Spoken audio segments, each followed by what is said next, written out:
Good morning. Class 8 का lesson 5 कसौटी। जैसा कि चैप्टर का नाम ही है कसौटी। कसौटी का मतलब होता है परख, जांच। तो हम देखते हैं इस चैप्टर में क्या दिया गया है। देश को आजाद कराने के लिए हमारे देश में लंबे समय तक स्वतंत्रता आंदोलन चलाया गया। जब इस आंदोलन की बागडोर गांधी जी के हाथों में सौंप दी गई, तब उन्होंने देशवासियों के मन में जागृति लाने का कार्य आरंभ किया। लोगों में सामूहिक उत्तरदायित्व का बोध होने लगा। परंतु देश को आजादी मिलने के बाद धीरे धीरे यह भावना गौण होती चली गई। तो जैसे ही गांधी जी के हाथ में ये कार्य गया, वैसे ही देश के लोग क्या होने लगे, जागरूक होने लगे। लेकिन जैसे हमें आजादी तो मिल गई, लेकिन धीरे धीरे ये जो भावना थी वो धीरे धीरे लुप्त हो गई। गौण हो जाना मतलब लुप्त हो जाना। तो क्या है इस चैप्टर में हम देखते हैं। बच्चों में उत्साह, कार्य तत्परता, कर्तव्य पालन, धैर्य से संकट का सामना करना, सामूहिक उत्तरदायित्व जैसे गुणों का विकास। तो इस चैप्टर में इसके बारे में हम लोग पढ़ेंगे। तो यहाँ पे एक स्टोरी दिया है। स्टोरी में क्या दिया गया है हम लोग आज देखेंगे। तो देखते हैं क्या है स्टोरी में। श्रीमती विद्यावती कौशल का छोटा लड़का है फालू। यह कोई उसका नाम नहीं, नाम तो है अशोक और कहते हैं उसे फालू। तो यह हुआ उपनाम। तो श्रीमती विद्यावती एक कौशल एक स्त्री का नाम है। उनके बारे में बताया जा रहा है कि उनका एक लड़का है जिसे कि लोग फालू बुलाते हैं। फालू एक्चुअली उसका नाम नहीं है, उसका नाम क्या है ना, अशोक है। लेकिन लोग उसे प्यार से, सबका ऐसा निकनेम होता है, वैसे उसे भी उपनाम उसका एक कहा गया है, फालू। 5 वर्ष पर एक वह अकेला ही बहुत कुछ है। बालक भी, बूढ़ा सलाहकार भी, तरुण सेवक भी। अजीब बालक है। यह अंधेरी रात में 2 बजे उसे गहरी नींद से जगाकर कहिए कि तबीयत खराब है बेटा, तो तुरंत कहेगा कि डॉक्टर को बुला लाऊं, और वह चलने को तैयार दिखाई देगा। मतलब उसके मन में कोई डर नहीं है, उसमें बचपना भी है, और एक युवा का जो साहस होता है वो भी है, और एक बूढ़े सलाहकार का जो गुण होता है वो भी उसमें है। उसमें सारे गुण हैं। क्या ये बालक का उत्साह ही है ना, वह अंधेरी रात में अपने घर से दूर डॉक्टर के बंगले पर चला जाएगा और उसे जाकर पूरी बात समझाकर ले आएगा। तो आजकल अगर आप किसी बच्चे को बोलो कि इतने छोटे बच्चे को कि तुम जाओ, वो अंधेरी रात में जाने को तैयार नहीं होगा। लेकिन इसमें डर नाम की चीज नहीं है, बहुत उत्साह है, वो अकेले जाने को तैयार हो जाएगा। पिछले साल की बात है, मसूरी में हम तीनों घूमने चले। बसंत सिनेमा के पास ही बच्चों का खेल घर था। क्या देखता हूँ, एक नौकर किसी धनी परिवार के 2 बालकों को लिए खड़ा है।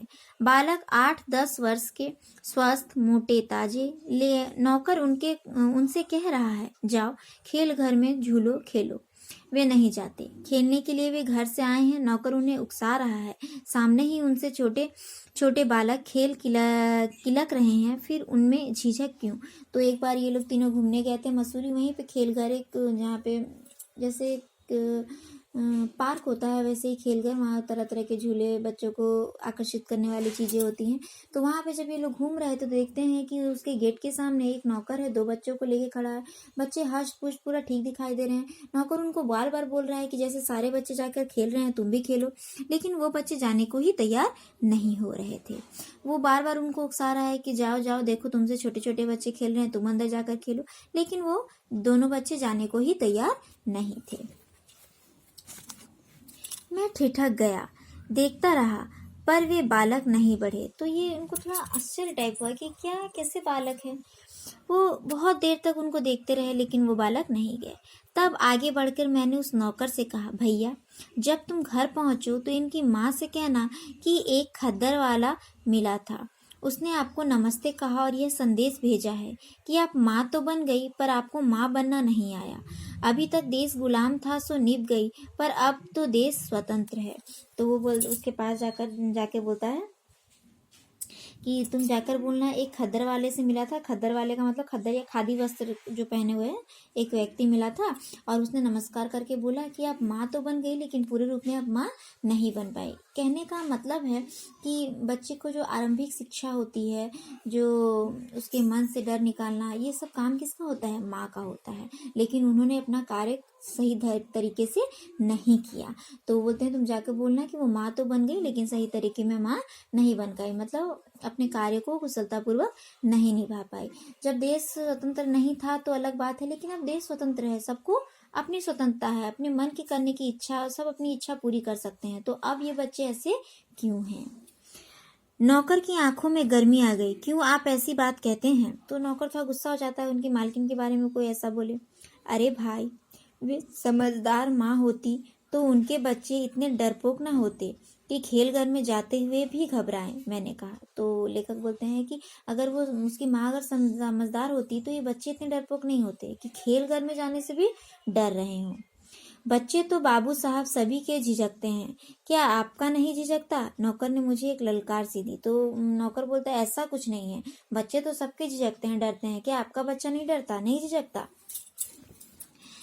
मैंने फालू की तरफ देखा, वह खेल घर को ताक रहा था। बढ़ावा देते हुए मैंने कहा, फालू हम घूमने जा रहे हैं, तू जा झूल खेल, हम लौटते समय रात में तुझे ले लेंगे। तो वो फालू की तरफ इशारा करके तो बोलते हैं, फालू का भी ध्यान खेल घर की ओर था, तो बोलते हैं तुम जाओ खेल घर में खेलो, हम लोग कहीं जा रहे हैं घूमने के लिए, और जब हम लोग लौट कर आएंगे तो तुम्हें यहाँ से ले लेंगे। सुनते ही फालू दौड़ गया और लंबे तख्ते पर उछलकर जा चढ़ा। नौकर झीपा सा ही कि हम चले। नौकर झोंपा सा कि हम चले। फालू की किलकारी दूर तक हमें सुनाई दे रही थी। तो नौकर को थोड़ा शर्म टाइप से आएगा, अरे क्या ये मैंने इसे कहा, इसका बच्चा तो बिल्कुल डरता ही नहीं है। और फिर ये लोग चलने लगे। बहुत दूर तक उसकी आवाजें सुनाई दे रही थी। खेल घर 9 बजे बंद होता है, उससे पहले हमें लौटना था, पर कोई मिल गया। हम 9:30 बजे खेल घर पहुंचे।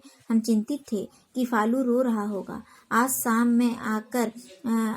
में आकर बड़ी भूल की, पर देखते ही कि फालू वहाँ अकेला खड़ा है। हम देखते हैं कि वो खिलखिलाकर दौड़ा और लिपट गया। तो वो जो खेल घर था वो 9 बजे बंद होता था और इनको आने में थोड़ा लेट हो गया था, 9:30 बज गया था।